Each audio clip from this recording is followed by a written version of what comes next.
The Linga Purana is one of the 18 Mahapuranas in Hindu tradition and is dedicated primarily to Lord Shiva, with a special focus on the Linga as a representation of the supreme deity.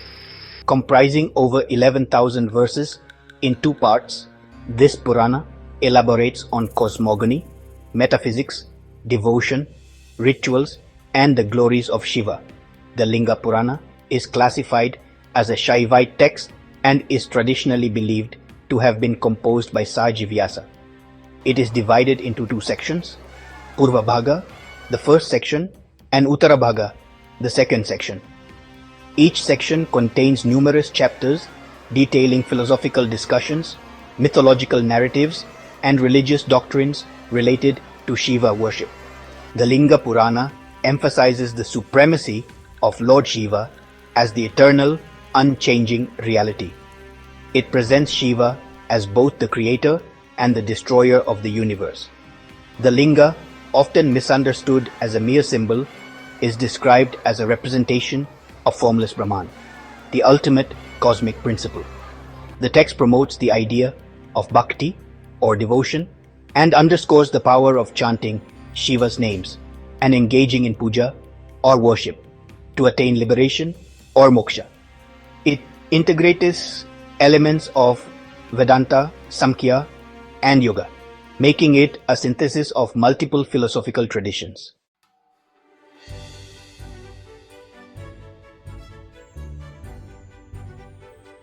The Linga Purana offers an account of creation where Lord Shiva, in the form of an infinite pillar of light, is the source of all existence. This is reflected in the famous episode of Vishnu and Brahma searching for the ends of Shiva's Linga, symbolizing the infinite and ungraspable nature of divinity. The text also elaborates on the cycles of creation and dissolution, or pralaya, describing the emergence of various deities, sages, and celestial beings. It narrates how Shiva manifests as Rudra and brings forth other aspects of the cosmos.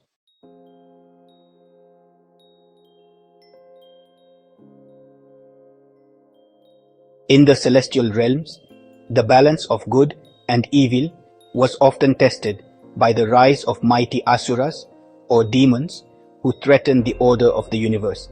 Among them, Tarakasura was one of the most powerful demons. Having performed intense penance, he obtained a boon from Lord Good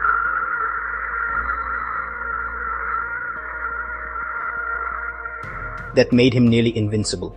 He could be slain only by the son of Lord Shiva, who at the time had renounced the world and retreated into deep meditation after the loss of his beloved consort, Sati.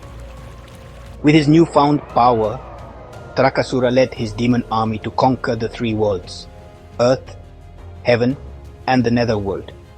Even the gods, including Indra, were helpless against him. He invaded Indraloka, the abode of the gods, and established his rule, forcing the gods to flee.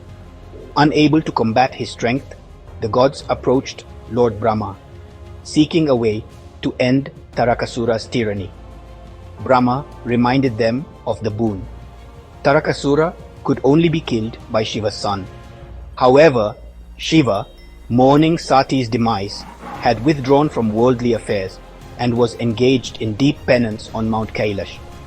The gods realized that if Shiva remained in meditation forever, no child would be born to him, and Tarakasura would continue to rule unchallenged. To restore cosmic balance, the gods sought the help of goddess Parvati, who was the reincarnation of Sati. She had undertaken severe penance to win Shiva's love and become his consort. However, Shiva's meditation was so profound that he remained unaffected by her devotion.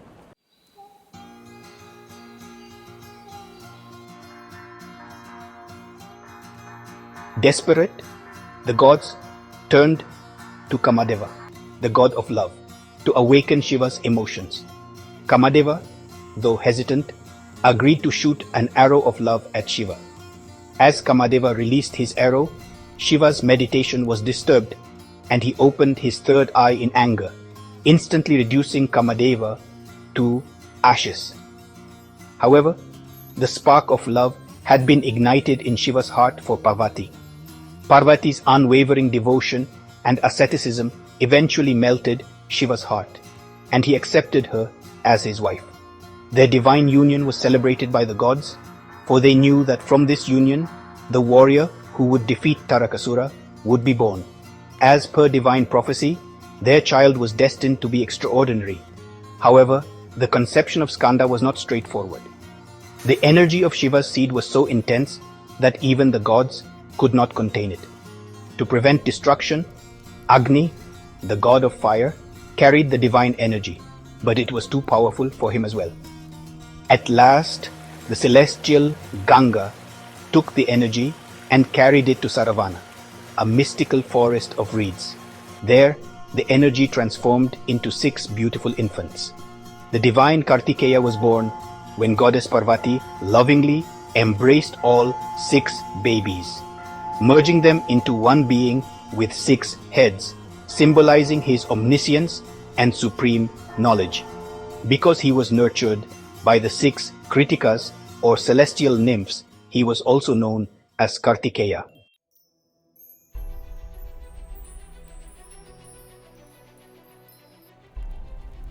The gods rejoiced at his birth, for he was their savior. Kartikeya grew at an astonishing pace and soon became a strong and valiant warrior. Lord Shiva himself bestowed divine weapons upon him, including the powerful spear called Vel.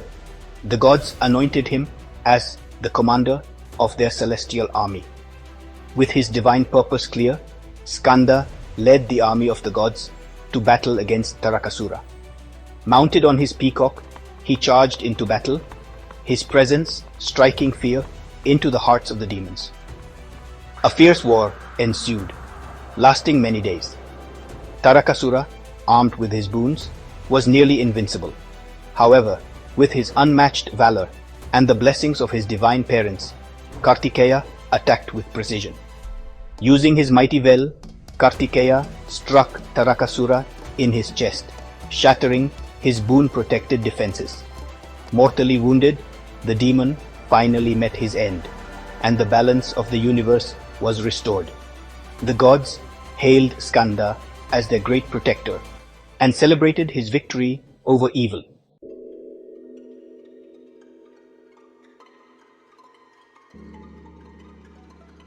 In the rich tapestry of Hindu mythology, the tale of Andhaka stands as a powerful narrative of fate, transformation, and divine intervention. Andhaka, a formidable asura, was born from an unusual and tragic turn of events, ultimately setting him on a path of destruction and redemption. Andhaka's story begins with Lord Shiva and his consort, goddess Parvati. The couple was known for their intense devotion and cosmic power. One day, while Shiva was deep in meditation, his sweat fell to the ground, and from it emerged a child. This child, dark in complexion and blind from birth, was named Andhaka, which means blind in Sanskrit. Seeing the child in his meditative state, Shiva abandoned him. However, the demon king Hiranyaksha, who was childless and yearning for a son, found the abandoned infant. Taking pity on him, Hiranyaksha adopted Andhaka and raised him as his own. Under his guidance, Andhaka grew into a powerful and intelligent being, though he remained unaware of his true origins.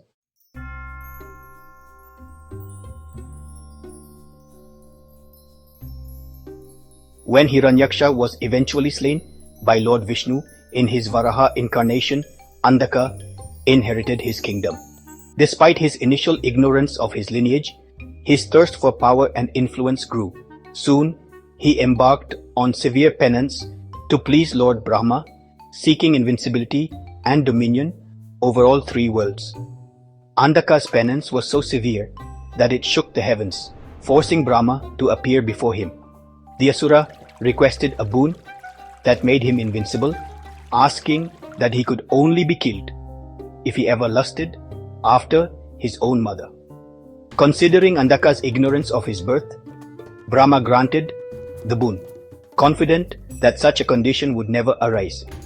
Empowered by the boon, Andhaka's strength multiplied, and his arrogance knew no bounds. He waged wars against the gods, conquering the heavens and the earth. He subdued celestial beings and proclaimed himself ruler of all creation. The gods, unable to withstand his growing might, sought the help of Shiva and Vishnu.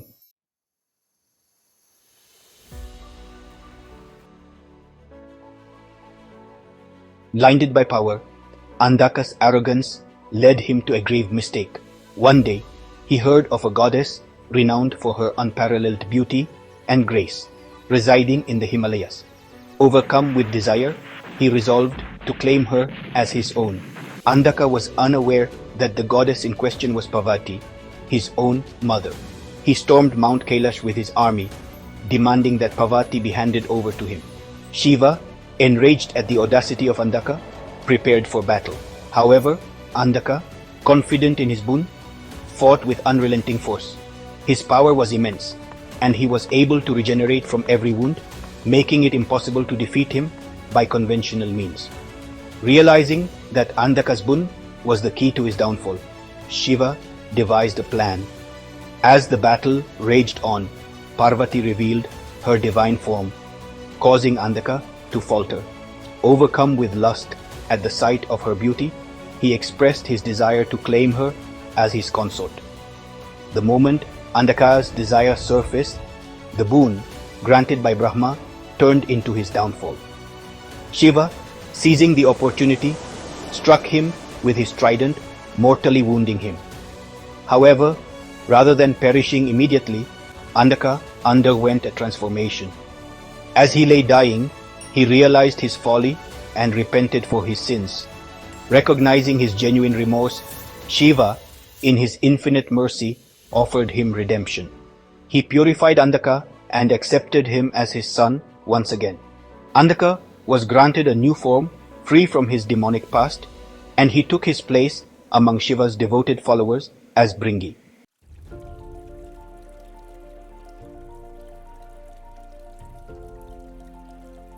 The divine marriage of Lord Shiva and Goddess Parvati is one of the most significant and celebrated events in Hindu mythology.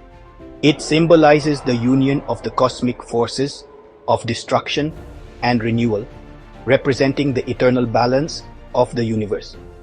This sacred story is deeply embedded in the Hindu scriptures, particularly the Puranas, and holds immense spiritual importance.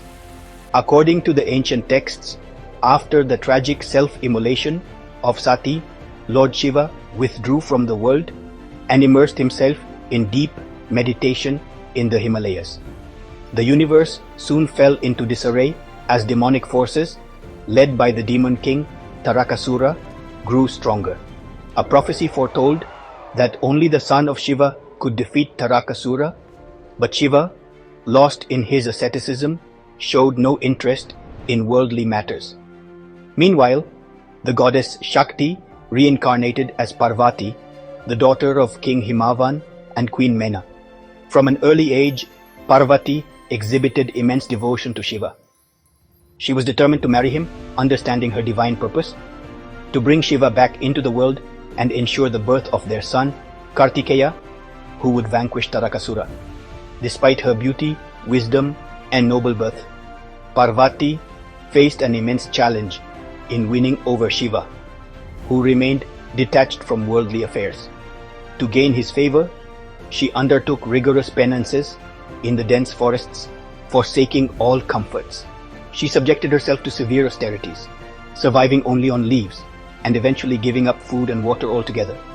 Seeing her determination, the gods and sages praised her unwavering devotion.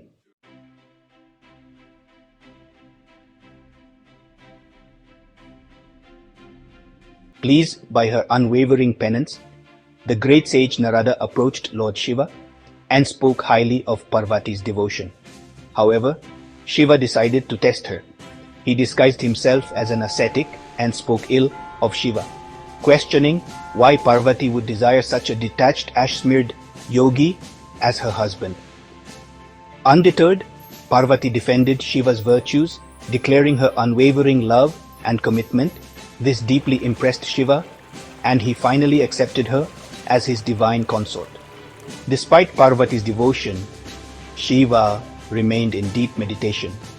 Seeing no progress, the gods sought the help of Kamadeva, the god of love, to awaken Shiva's emotions.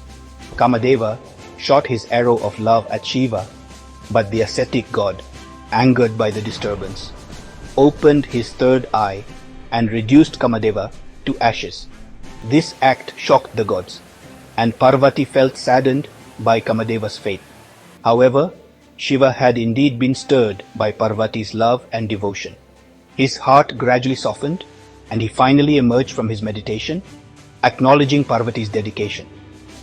Realizing Parvati's unparalleled devotion, Shiva decided to accept her as his consort. He appeared before her, adorned in his divine form, and declared his love. Overwhelmed with joy, Parvati returned to her father, King Himavan, with the divine news.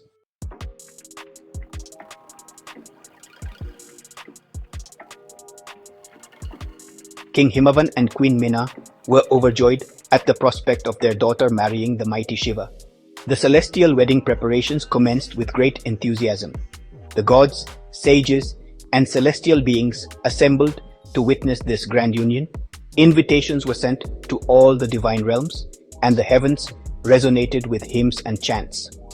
On the auspicious day, Shiva arrived for the wedding with an extraordinary procession. Unlike a conventional groom, Shiva's appearance was formidable, his body covered in ash, matted locks adorned with serpents, and a garland of skulls around his neck. He rode the mighty bull Nandi, accompanied by ghosts, goblins, and fierce Ganas. This sight terrified Queen Meena and the guests, making them question Shiva's suitability as a groom. Seeing their distress, Lord Vishnu and sage Narada intervened, explaining the deep spiritual significance of Shiva's appearance. They revealed that beyond his fearsome exterior, Shiva embodied boundless compassion and supreme wisdom. Convinced of his divinity, the wedding preparations resumed joyously. The wedding ceremony took place with great splendor and grandeur. The sacred mantras echoed across the heavens as Lord Brahma officiated the marriage. Fire offerings were made, and the divine couple took the 7 sacred steps, symbolizing their eternal companionship. Parvati vowed to support Shiva in all his endeavors, while Shiva promised to cherish and honor Parvati as his equal. The gods showered celestial flowers, and the universe rejoiced in the divine union. The marriage of Shiva and Parvati not only fulfilled the cosmic balance but also set an example of devotion, sacrifice, and love.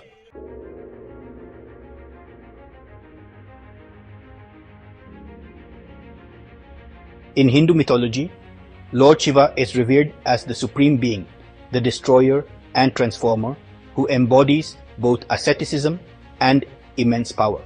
The 12 Jyotirlingas, or lingams of light, are among the most sacred shrines dedicated to him. The legend of their origin is deeply rooted in ancient scriptures, symbolizing the divine presence of Shiva in radiant form. The story of the Jyotirlingas begins in an era when the 2 great gods, Lord Brahma, the creator, and Lord Vishnu, the preserver, engaged in a profound debate over their supremacy. Each claimed to be the most powerful among the Trimurti, leading to a dispute that shook the cosmic balance. As the argument intensified, the universe trembled and celestial beings sought a resolution. Observing this, Lord Shiva decided to intervene and reveal the ultimate truth.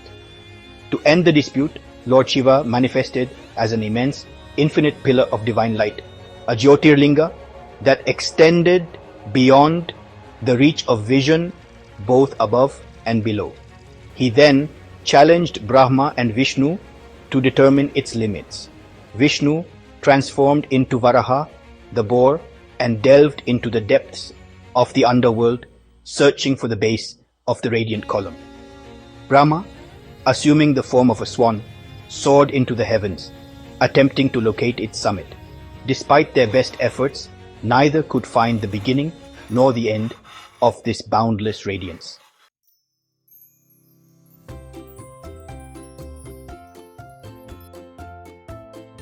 To end the dispute, Lord Shiva manifested as an immense infinite pillar of divine light, a Jyotirlinga that extended beyond the reach of vision both above and below. He then challenged Brahma and Vishnu to determine its limits. Vishnu transformed into Varaha, the boar, and delved into the depths of the underworld, searching for the base of the radiant column. Brahma, assuming the form of a swan, soared into the heavens, attempting to locate its summit. Despite their best efforts, neither could find the beginning nor the end of these boundless radiance.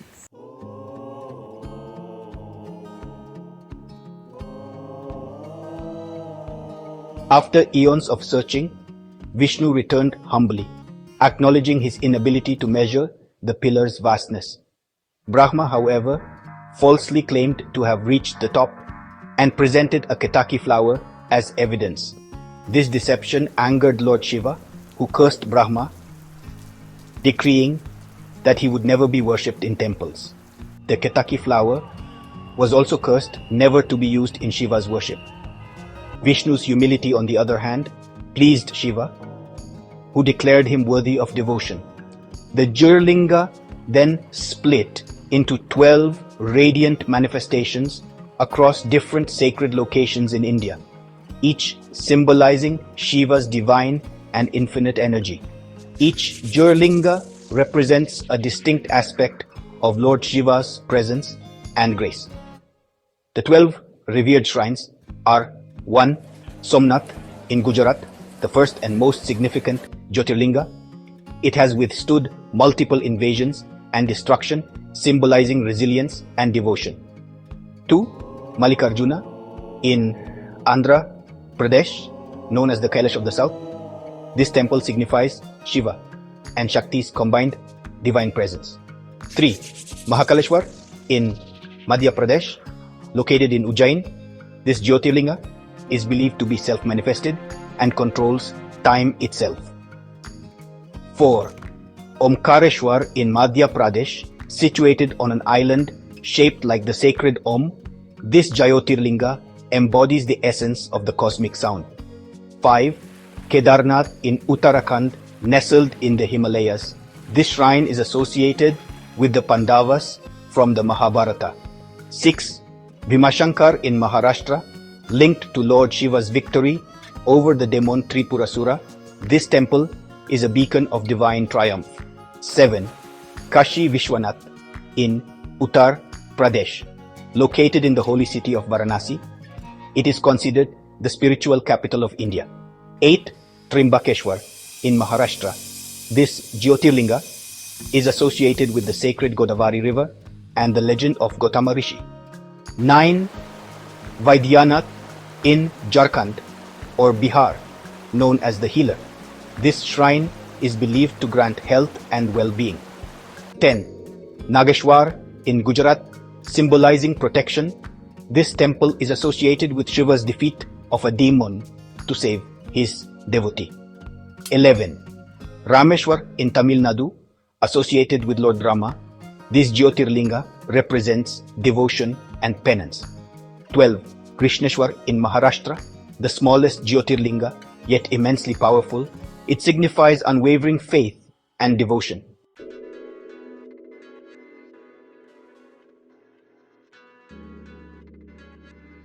The Linga Purana prescribes various rituals for worshipping Shiva, including daily prayers, Abhishekam, or ritual bathing of the Linga, and fasting on auspicious days like Maha Shivaratri.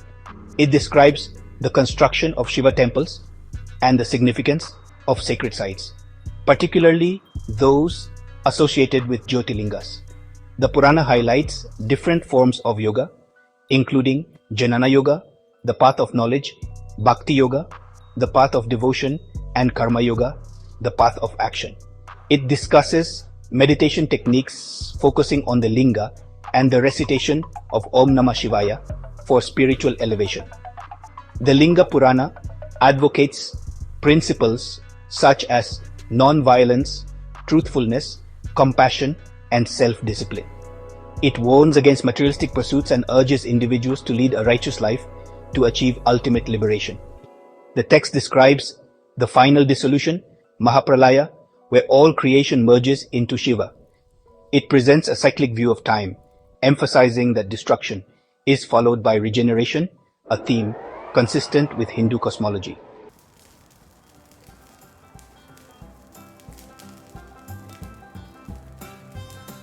The Linga Purana is a profound text that encapsulates Hindu spirituality, cosmology, and devotion to Shiva. By promoting the worship of the linga as a symbol of the divine, it reinforces the idea that the formless absolute can be realized through devotion and self-discipline. It remains an essential scripture for devotees and scholars alike, offering deep insights into the path to enlightenment and the eternal glory of Lord Shiva.